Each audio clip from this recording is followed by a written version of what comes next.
So KyAlea and I have partnered with weVENTURE on a new podcast called Her Story. So we're sharing the origin stories of some of our town's most prominent leaders and successful entrepreneurs. You know, the women that you see around town that look like they have it all. There's a really deep, interesting story behind everyone, and we are here to share some of that. weVENTURE is a part of Florida Tech University. That's right. And they are dedicated to supporting small business entrepreneurs. In the last 5 years, small businesses owned by women have increased from 25% to 40%. Nice. And here in Florida, it is the fastest growing segment of business. Female-owned businesses. Female-owned entrepreneurs. Love it. Love it. Girl power. I mean, we've been inspired by so many other women's stories, and It's shaped our decision making too with our own careers. So it's cool to, like tell these stories, and hopefully that can be passed on, and more people will be starting businesses. Because when you see examples or hear about other women overcoming these things and moving forward, doesn't it give you a lot of confidence to keep going? Totally. You should tell them about you and what you do. I have my own design company. It's called Coup Design Group. I'm a brand architect, and I work with founders, helping them really establish their brand based on, their lived experience, their journey. I help them really ground themselves in their truth of, what has really accumulated to give them this purpose and the strength to deliver on whatever their mission is. Yeah, sometimes really like digging deep to find or remind them even of what their core values are. Because I think, you had mentioned before, like as some businesses progress through their growth, you kind of lose sight of like why you even started it to begin with. So you kind of take them back to, which is amazing that you can tap into that. Well, and there's so many different, perspectives when it comes to branding. And, a lot of people recognize it as this projection. It's in the image and, that first impression that you make. But really, for founders of, service-based businesses, especially if you're a solopreneur, which is a huge percentage of the market, majority actually, it's so important that it's a reflection of what you believe in, what matters to you. Right. Yeah, because that really translates through building trust. Yep. And when your audience can feel and sense, and they really truly believe that you believe in those things, then you start building at the core trust of who you are. Yeah. And that trust is everything. Once you establish that trust, there's your client base. Because without that, you're just another person trying to do what everyone else is doing. Yeah. And the other thing is it really helps founders align with who they're meant to work with, because it's also very attractive to chase trends or pick an audience because you think they have all the money. But really what you need to align is values. You need to find an audience that cares about the same thing you do. Yeah, you want like-minded people in your inner circle. Yeah, they're going to value what you believe is important. They're going to appreciate and want to invest in the standards that you hold with what you offer them. And, it is so hard to stay grounded as a founder. And I know that firsthand, which I'll share a little bit about that. Yeah, because you've got a really unique story. I think everyone does. Yeah. That's why we want to do this. We this. are here Yes, to peel away the layers. Share the journey, because it's not just about the end game. Right. It's not we're not so concerned with this podcast about the shiny, like, here are my list of accolades. Yeah. This is where I am right now, but more about like the grit, the truth, the hardship, the challenges that they've overcome, doors that have been shut in their face. And there's, especially being women, it's a lot of people are really quick to tell us no, or that we can't, or tell us what we should be doing. Right. Defining us for us. Yes. Yep. And there's a really special group of women in town that are, marching to their own beat and like doing it with such authenticity and heart and kindness. Those are the people we want to talk to. Yeah. I mean, that's really, I spent the first half of my career in corporate and then as a consultant. But what really made me commit to doing what I do now, specifically working with founder-led small businesses, is because I saw the contrast in these large corporations that lose touch with what people really need, and the quality just kind of fades. And there's so many really good people that are so passionate.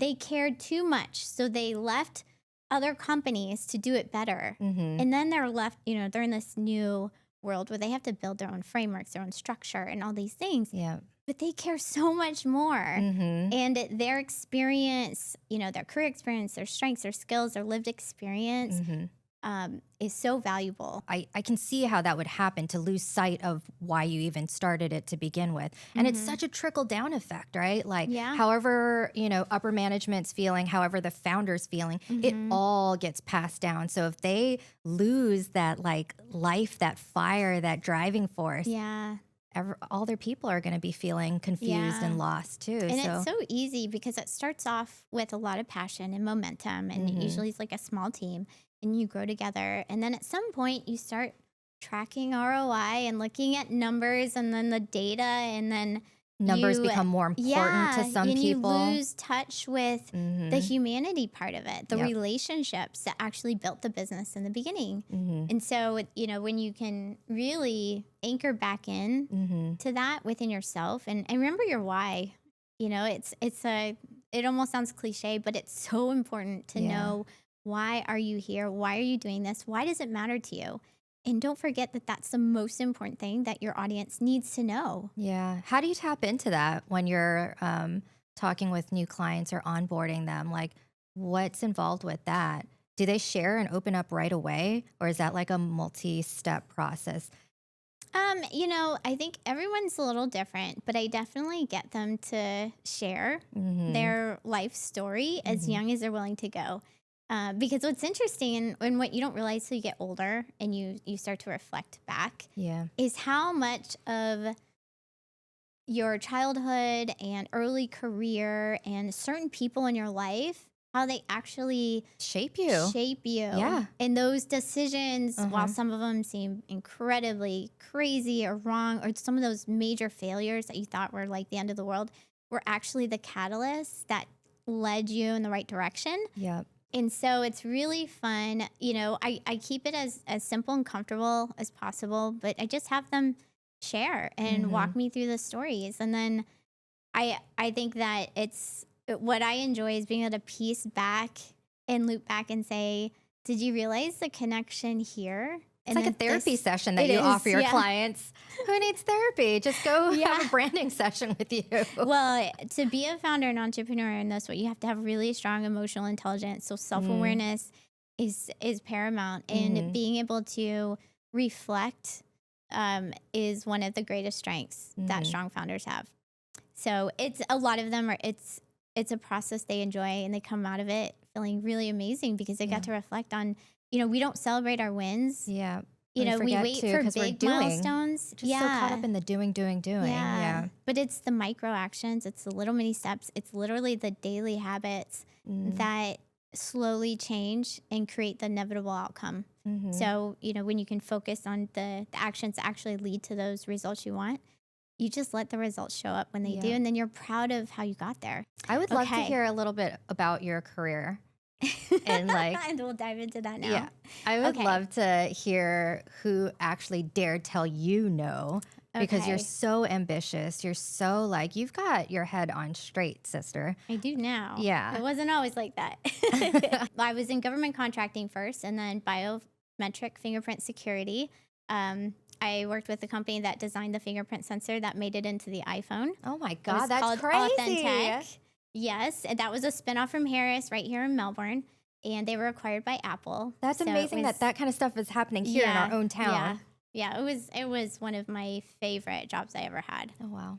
And then I went into radiation oncology with a company that made QA devices that QA'd the radiation beams before they provide cancer treatment for everyone from infants to adults. So that was very rewarding work. But it was intense. It was a lot of travel. We had 50 plus international distributors that we supported, plus the US team all around the world. But that experience was priceless. Fortunately, I got a really great opportunity or offer to consult a software company that was looking to reposition get put on the market. They wanted to be acquired. And so I took that job and became a consultant. Work from home kind of a deal? Yep. Nice. I traveled a little bit. And that was such a huge success. We were able to really help that company reposition. And This is all pre-COVID. pre-COVID, yeah. Oh, okay. Yeah. And so it was so successful that the company got acquired pretty quickly. So then my contract was over. So I decided, instead of jumping back into a corporate role, I decided to stay a consultant. And so I started joining networking groups, and I ended up at this business networking group. And it was specific for, business owners. And we all sat at these big round tables, and at each table was an advisor. I was there to give advice. And so we went around the table, and everybody said, "Hi, my name is da da," and I do da da da. And the advisor would give like a few statements of advice. So when it came to on your me, presentation, on your elevator pitch. yeah, basically, Oh, yeah. okay. So we'd share, That's great. yeah, and it was supposed to be great, yes. so, and this advisor that was at my table was someone that I deeply respected. She was very well known. When it came to me, I, said what I was doing. And at that time, I didn't quite have the words to articulate exactly what I was doing. Yeah, it was new. Yeah, it was very new. And I said something to the effect of, I really want to help people develop their personal brands to lead. And she said, "Nope, that will never work. You need to stick to corporate. Oh No my one will God. ever pay for that." In front of In front of the a whole whole group room. of So, people. Yes. You're So, putting yourself out there for the first time with your new business idea. Yes. Oh my God. Yeah. So shut down. No further questions. This and is they why moved people on to the say next person. Don't meet your your celebrity crush or whatever. Don't meet your heroes. Yes. Yeah. Yeah, exactly. Yeah. Oh my So, God. and I took that advice because he didn't really know any better. And Oh, you took it to heart? I took it to heart. So I changed my business plan, and I was like, okay, I'm familiar with corporate clients. I will go and stick with that. So the first year of business, I was super successful. I hit six figures. I was working part-time by myself, like Amazing. living the dream. Like, it was amazing. Yeah. And then I got pregnant. Then I had preeclampsia, and I almost died. I got really sick. I like how you say that But we so both naturally. survived. No big deal. Just throw that in the story. It was actually, I totally hit rock bottom. Oh I my had to God. close my company. I became a mom, and I felt like I was failing already because I had to have an emergency C-section, and he came 6 weeks early. He was only 3 pounds. Oh, wow. He was a little one. One of the clients that reached out to me while I was pregnant was the Preeclampsia Foundation. And they said, "Hey, you're our target audience. Will you throw together our campaign?" She had no idea No that idea.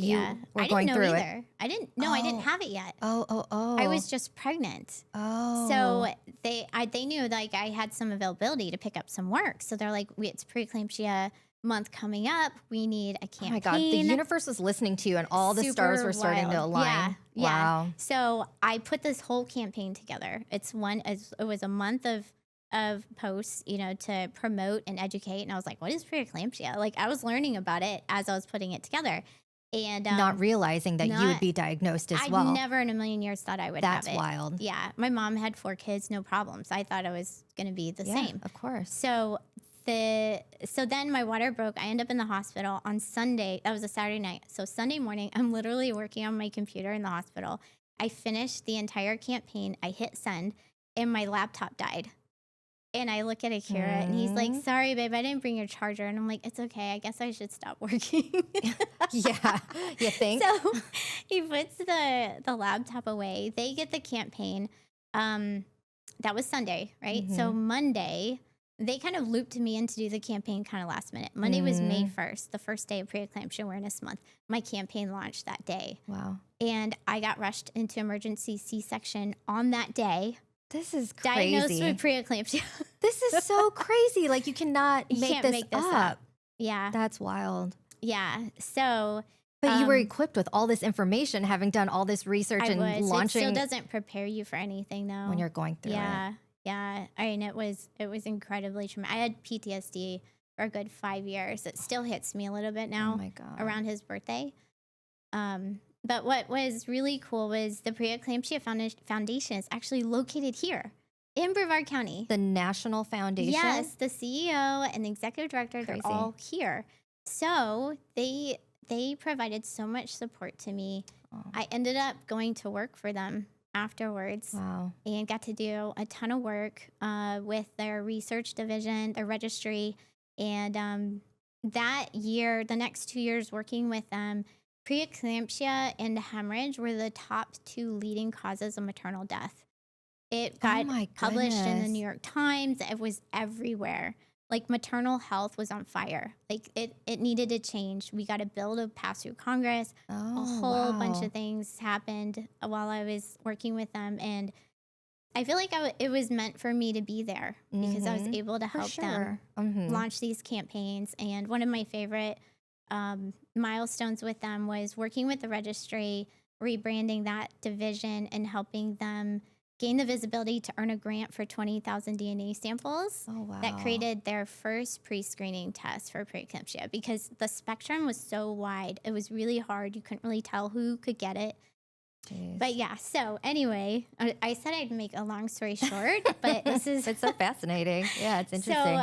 I had to rebuild myself after that because becoming a mom was life changing. I didn't know how to become mom. I was Nobody 38. prepares you. I had spent my whole life invested in my career, and that's what I knew. I knew how to work. 38. You really Yeah, so I started was a little also later. much older. Yeah. Yeah. And so I had to learn how to become a mom, and shutting down my business was a big hit on my ego, my Yeah, for pride. sure. But what I did is I went back to my own strategy that I used with my clients, and I used that to rebuild my business. And You took your own advice. I did. I took my own advice, and it attracted me some really amazing clients, including the advisor that gave me that advice at the beginning. What? Yes. No. The one who Yes. shut you down in front of The everyone? one that told me I should only work with corporate. So No. here's what's amazing about this. This is mind blowing.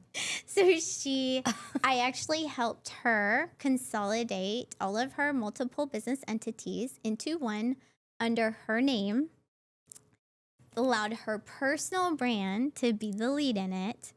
And she actually said at the end of it, I wish I met you 30 years ago. You would have saved me so much time and money. Oh my God. It was the strongest Validation. brand she had ever had. She felt so confident, and it resonated, and it just shined so bright because it was her and all of the things fully authentic and baked in, and it wasn't behind these names. It Mhm. wasn't behind this other, facade. It was her showing up with all the things. But Kai, most importantly, did she apologize to you? I never told her. Oh, that you went this way. It took a major detour because of the one comment But that you she know what? said. This is what is so interesting about advice that we get from people. Give it to We me. have to really filter what's appropriate for us. That's why it's so important to know your own truth, to have your own North Star, to understand what matters to you. Her advice came from her experience. Right. She was successful with corporate clients. So that was, in her eyes, based on her experience, the best advice she could have given. What I didn't have at the time was an understanding of my truth, to have my own discernment, to collaborate with that advice. Mm-hmm. So that detour, it took me going through a little different path to circle back to it and really assess. And so I guess to sum this up very quickly, I want, those of you out there, when you get advice from people who have made success in their own careers and their own businesses, take it with a grain of salt. It worked for them. It doesn't mean it will work for you. It might work for you, but it might not be the best path, and that's okay. Preach. It doesn't mean it's bad advice. I'm not upset with her about it. It was a really important reflection that I had, and it's part of my journey in learning my own discernment and operating my decisions from my North Star, from my truth. I love that. I love a good happy ending. Oh my God. That's so wild though, like how it all Yeah. came Like you full just never know. circle. So this is the thing about the journey of being an entrepreneur. It's not a straight path. No. So and there's no template. And there's no template. And we need to give ourselves grace. Like Yeah, life we forget that. happens. So it was very difficult. One of the truths I had to face coming back and rebuilding myself was I had to admit where I was starting from. I didn't want to admit to myself that I had fallen. And in fact, I was judging myself. I was the only one like looking at myself and saying, I fell off the map. I was here. I left a very high corporate job. I was a very successful consultant. And then I hit rock bottom and lost everything. But that's my story in my head that I was being so hard on myself with. Do you think that part of that is the Asian side? Because I feel like Asian parents are very box thinkers, like for their kids. They want you to have normal jobs, safe, secure jobs with regular paychecks. So, like doctors and lawyers and teachers and like Yeah. jobs that they understand. So, even when I was in corporate and doing PR, my mom never truly understood what I was doing, but happy that I was, working corporate and getting a regular paycheck. Yeah. So, yeah, with the makeup thing or any creative job, because there was a point where I wanted to be a fashion designer and my dad like shut that down right away. So I feel like that's part like an Asian thing. Well, it's cultural expectations, societal expectations.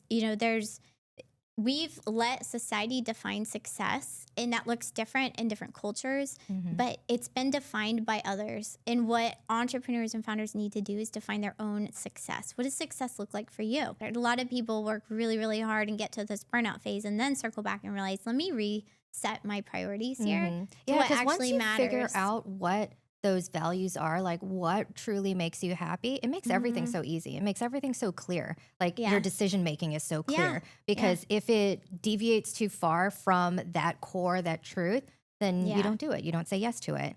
Yeah, it all feeds into how you make decisions. It's based on what matters to you. And if it's important to you at that time, then you will choose a certain path. Darcy, I have shared a ton. I've been talking like crazy. Tell us more about what you do. I'm a makeup artist here in Satellite Beach, and I own Darcy Makeup Artistry, the Darcy Collective, and Darcy Vegan Beauty. So the Collective is a beauty agency where we offer makeup and hair services for all your special occasions and photo shoots and video shoots and podcasts. So anytime you need a little glam, give us a call. I also love, love, love teaching. So I do a lot of private lessons when it comes to makeup and trying to just understand that whole world a little better, or wanting to level up your look. Let's say you've got a new promotion or you're starting a new job and you want to be taken seriously and do your makeup like a big girl. Come on in and bring all of your makeup and I'll help you go through all of that. Teaching is my absolute favorite. Oh my gosh. Okay. Tell us from the beginning. We need to know about this PR career that you've had and where you've lived. And yeah, quite a shift. how'd you get to Florida? Oh, that was a journey. So this was a very happy accident, us living in Florida. So we were living in Palmdale, California. My husband was with Northrop Grumman. He was with them for, I think, 10 years at that point. And he took a 2-year contract to Ankara, Turkey. We had just had friends come back from that same 2-year contract, and they loved it, had the time of their lives, had a little boy with them too, but just had so much fun, such a great experience for the family and everything. So we were excited to, follow that. Yeah. And so we quickly sold the house, the cars, packed up our 6-year-old son and the 2 dogs, and we were ready to go. And 3 days into our stay in Ankara, it's a beautiful city, by the way, gorgeous city. There was an attempted military coup. And there was bombs, explosions, jets flying overhead. I remember peeking out of the hotel curtains and window and seeing a helicopter go by with like gunfire pointing down. It was crazy. It was like stuff in a movie. It's total culture shock. Yeah, like we are so privileged and so spoiled. There are people all over the world that live this life. Like this is their reality. But it was stuff out of like TV and Hollywood. It was not real for us. And it was terrifying. Yeah. Sunny California to Turkey under fire. Oh, it was nuts. That's wild. It was so crazy. And the way I found out this was all going on too was through my dogs. So I went to the restroom. Dogs followed me in, which they normally don't do, and they would not leave. I was like, "Get out of here! What are you guys doing?" and they were scared. They were terrified. So I was like, what's going on? Then I That is started so hearing like traumatizing. faint, Mhm. noises. And when I peeked out, that's when I saw that. And it was crazy. So it was 11 p.m. when this started, and it went on for 6 hours. Kibo, who was 6 at the time, he peeked out of Oh my his bed gosh. and went right back underneath his covers. Like, he heard all of that and scared Your him. mom heart must have just. I was terrified. I've never been scared like that in my life or anywhere close to that. Yeah. We couldn't find any information. That was the hardest part. We had zero information. So we were like hopping online trying to get anything. Mhm. The military had taken over the TV stations. So Oh my gosh. the anchors couldn't even report anything. It was just bonkers. Josh was trying to call his Wow. colleagues because there was a whole group of them that had gone up from California. Mhm. And we couldn't get a hold of anyone to get information. So we just had to wait for 6 hours hearing all of this That going must have on. been the longest 6 hours It ever. was insane. So the first thing the next morning, we ran down to the ATM, pulled out as much money as we could, all the while trying to play like nothing's going on for our 6-year-old so he's not scared and doesn't feed Oh off my of our gosh. like Right. crazy Because you're energy. trying to lessen the trauma on him. Right. Ugh. And because he's very aware, 6-year-olds, they Oh are yeah. very attuned with what's going on. They are so smart, but we just tried to distract, and play, Mhm. running down Mhm. the halls with Thomas the Train and all of his Hot Mhm. Wheels and, letting him get the crazies out. Gosh. Yeah. But that was nuts. So lockdown, hotel was on lockdown. The airport in Istanbul was on lockdown. That was Oh our my only way gosh. out of the country. So as soon as they opened up the airports, Kibo and I were on the first flight back to LA. We had our house is sold. We had no home to go back to in Oh LA. my gosh. So we went back to a hotel, and Josh had to finish out a project over there. So he stayed in Ankara with the 2 dogs. And That must have meanwhile, been scary too, leaving him. right? I was Ugh. so nervous about it, and I feel like I've blocked chunks of it out. But whatever he said, he must have made me feel okay about the Like you just had to separation. do what you had to do. Yeah. And I think it was probably like just get Kibo out of here. Like, yeah. you guys Yeah. just go back home and Yeah. we'll figure it out. We'll regroup. Ugh. So yeah, it Gosh. was so bonkers. And like, it was such a chaotic time. And, because we had packed our homes, we Mhm. had so many boxes and suitcases. So I'm like trying Oh to my push this cart full gosh. of our stuff with this 6-year-old that was trying to be helpful. And everyone is scared at the airport. So I was like asking around. I had never been to Istanbul. Like, where's Gosh. this? I didn't know where to go, and no one was helping. It was tough. But I totally lucked out. Like, talk about the stars aligning.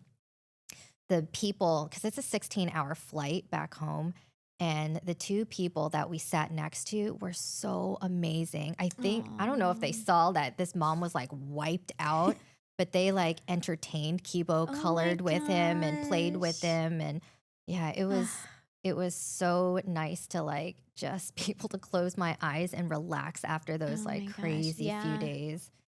So Wow. that was an interesting situation because we really thought we were going to have this like European European adventure, life of, traveling all yeah, over. because you could make it to all the countries. Right. And It's so central. Turkey is yeah. like right in the middle of Europe and Ugh. Asia. So we could go everywhere by train Yeah. if we wanted, and expose our son to all the cultures and foods and people. And yeah, but some Turkey maybe in the future, but it That just wasn't our really time. changed your perspective on a lot of It things. puts everything into perspective. Yeah. Yeah. Yeah. So, So where'd Northrop you was go from there? gracious. Yeah. They said, what do you guys want to do? We can send you all back to California and, continue living your life there. And Mm-hmm. we're like, no, thanks. And we had just visited Florida a few months before. My husband grew up in Volusia County, and we had so much fun. It was such a fun family vacation.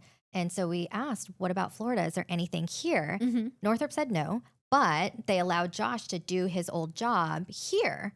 So it was amazing. So we had to Yeah. really quickly, we met Josh here, stayed at the Hilton Rialto. We were so exhausted, left our I car in the bet. Port Cochet overnight, and they were ringing us up the next morning. Hey, can you move your car? Like, listen, we just need a minute. Yeah. We've had a little bit of a summer. Yeah. Worst Yeah. summer, craziest summer. But Yeah, so we had to quickly find a home, get Kibo registered for school and all of that. And I remember when we were house hunting, because everyone was telling us to move to Viera. Viera, you gotta move to Viera. We all live here. We checked it out and it just wasn't for us. And I happened to see a home in Merritt Island. And when we went to visit, it felt right. Felt like home. It felt a little like Hawaii. So I grew up in Hawaii, mostly in California, but I was born in Hawaii and lived there until 8. And they were just like the tropical, laid back, you know, just so pretty and scenic. And I fell in love. And I told Josh when we were house hunting, all I want is slow and predictable, because we had lived in 7 hotels that summer, dealt with all of that in Ankara, and I was done. I was emotionally spent. I could not. You just needed some peace. Yeah. Yeah. Peace and predictability, and we ended up in Merritt Island. You can't get more predictable than that. But it was perfect for us. You made it here. Yeah, it was a very happy accident for sure, because this community has completely just embraced my small business, and I know I would never be able to do what I do with makeup here. In California, where it's like hyper competitive. There's a lot of talent back there. And especially in LA. Oh, yeah. I got really, really lucky. That's kind of a fun story, too, of how this whole makeup journey started. Yeah. You want to give us the highlights of that? Sure. So makeup has always been an interest of mine. I've always loved it. But again, any like inkling of a creative career, my parents shut down immediately. And my mom had said from childhood, she's like, you like to talk a lot. Why don't you become a reporter or an anchor? So I don't know. That just stuck with me. So that's what I ended up doing. Studied broadcast journalism, realized that wasn't the route for me. So I ended up in Happy Land in public relations. So in PR, you get to talk about all the clients' happy things, usually, unless it's crisis management. But so that was fun for me. And I did public relations for almost 20 years. But that makeup thing kept it was that little voice in the back of the mind. So talk about those moments of inspiration when you're doing PR, So sometimes I'd get to do really fun things when I wasn't writing press releases or organizing news conferences.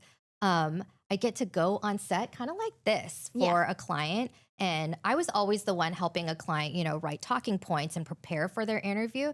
But sometimes the makeup artist would leave and the client would still be shooting, and I'd have to touch them up, take care of some hot spots on their face. And that brought me so much joy. It was like, oh my God, this is so much fun. I love makeup, everything about it. So those kind of moments. And then my girlfriends, they would always encourage me. And I was, you know how you have a group of friends and you always have that one friend that does everyone's makeup? Yeah. So of course I was that friend. So I would do all of my friends, my sister's friends. And then as we got older and got married, I did their wedding makeup. Oh my gosh, and you were doing it this whole time. It was part of my life. But I was too chicken. It was so scary to just pump the brakes on your corporate career, because I was like, you know, moving up that little ladder. I had a really cute office in Hawaii and a high rise with a view and all of that. I was doing my thing in PR. So makeup was never a career path that I ever entertained. Something fun that you did. But my friends would always say, you should totally do it. It makes you so happy. So they would always buy me makeup for birthdays and Christmas and just try to subtly nudge me toward it. One of my mom friends, she said, hey, I've signed up for a makeup class in LA. We were living in Palmdale at the time. And she said, you should totally go with me. I know you love doing this stuff. You should go. And she was at that point too, where she was trying to figure out her career. You know, we were stay-at-home moms at that point. And I was still doing PR consulting, working from home. And I said, yeah, I would love to join you. So we both registered for the class. And that morning she called me and was like, I can't do it. And I can't remember if she was sick or her son was sick. But she's like, I can't go. I'm so sorry. No worries. So I went. And that was the best thing that could have ever happened, because I know without a doubt, if Brittany was able to make it, she and I would be, you know, jibber-jabbering the whole time. And you may have been a little distracted. And just you know, you have a partner, you have a buddy to hang out with. So you're not forced into any sort of uncomfortable situation where you're needing to meet other people. So yeah, her not being there and me being totally solo was the best thing ever, because that instructor that we had, shout out Heather Lucas, she somehow saw something in me, took me under her wing. She asked me to come back and serve as her assistant instructor. Wow. It was crazy. She hooked me up with a job at this really cute, posh blow dry bar in Woodland Hills, which is this amazing little Just neighborhood. just like that. It all just the one decision, That because I one didn't say decision. no and like, oh, well, Yeah. maybe I'll stay home too. I'll get the next class. Yeah. Just doing it. Yeah, you showed up and then it just all aligned. Showing up. Just showed up. Step one. Yeah. Step one. Yeah. Step just one. show up. Yeah. Yeah. So best thing ever. And, Wow. Heather and I have kept in touch. Thankfully, social media just keeps us all connected. So she's kind of followed my career path. And it's, for me, has come really full circle when she was looking into opening her own brick and mortar and started reaching out for advice, which was wild. Because she saw that you've done it. This community has just been so wonderful, so sweet, and so kind to my small business. And it really has grown in ways that I never imagined. So thank you so much. I am inspired daily by all of the clients that sit in my chair. I always learn and grow from their stories. The small business community in this area is so strong. Yeah. I think since COVID too, it's really blown up a lot. I think there was a catalyst for people really figuring out, okay, what can I do? Yep. And looking at maybe their side hustles a little bit more seriously. Yeah, for sure. And seeing how to really make it a viable business. Whenever I have a client in my chair and, she starts talking about her job, it gets me so excited when she starts talking about the side thing. But what I would really like to do, so I'm like, oh my God, you should do this and this and this and this, like free PR advice. I'm giving it to you. Yeah. If you sit in my chair, I'm going to give you free marketing and PR advice. But I'm going to be your biggest cheerleader too, to like make that career change, because I know it can happen. It is the scariest thing in the world to just stop and say goodbye to like a consistent, steady paycheck. But like going back to your thing about following your truth, Yes. that makes everything crystal clear. It's never a straight path. Yeah, and I think that's what we have to continually remind people, that it's not cut and dry. It's not a template. It's not formulaic. Like, you really are carving your own path and making up the rules as you go when you're a small business owner. Yeah, you want to, embrace the journey. There's a lot of grace that you need to give yourself as you go through, all the different stages. Because it's the twisty-turny part is the most all those interesting. things. And we really need to know that it's okay. It's okay when to get that validation. we're, when it's not what somebody else went through, if our path is a little bit different. But it's just navigating through those things. Yep. So we are calling on you to either nominate a good girlfriend that you feel has a unique story to share, or it might be your own story, your own journey. We want to hear about it.